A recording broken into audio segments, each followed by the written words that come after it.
तो बच्चों, एक कंजूस के घर में कोई मेहमान आया तो इसने अपने बेटे से कहा कि आधा किलो गोश्त उम्दा किस्म का लेकर आओ।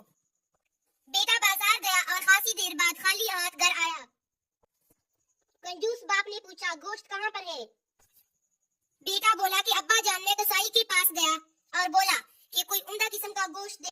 कसाई बोला, बेफिक्र रहो, मैं तुम्हें ऐसा गोश्त दूंगा कि गोया मक्खन हो। मैंने सोचा कि अगर ऐसा ही है तो मक्खन ही खरीद लेता हूँ। मैंने कसाई से गोश्त लेने का इरादा तर्क कर दिया और सीधा बकाल के पास गया और कहा कि आपके पास जो सबसे उम्दा मक्खन हो वो 1 किलो दे दो। बकाल ने कहा कि बेफिक्र रहो, मैं तुम्हें ऐसा मक्खन दूंगा कि गोया शहद हो।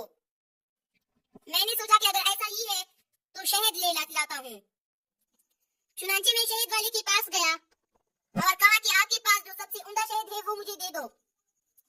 शहद वाले ने कहा, बेफिक्र रहो, मैं तुम्हें ऐसा शहद दूंगा गोया कि बिल्कुल साफ शफाफ पानी हो। मैंने सोचा कि अगर बात ऐसी है तो पानी तो घर में मौजूद है, इसलिए खाली हाथ वापस आ गया। कंजूस बाप कहने लगा, वाह बेटे, ये तो तुमने बहुत अक्लमंदी से काम लिया है, लेकिन एक नुकसान फिर भी कर दिया है। वो ये कि एक दुकान से दूसरी दुकान जाने में तुम्हारी जूती घुस गई होगी। बेटा बोला, अब्बा जान, नहीं, ऐसी बात नहीं है, मैं तो मेहमान के चप्पल पहन कर गया था, इसलिए कोई नुकसान नहीं हुआ। बेचारा मेहमान जो बड़ी देर से खाने के इंतजार में बैठा था फौरन उठा और अपनी मंजिल को रवाना हुआ। तो ये है हमारी कहानी एक से बड़ा एक का इख्तिताम।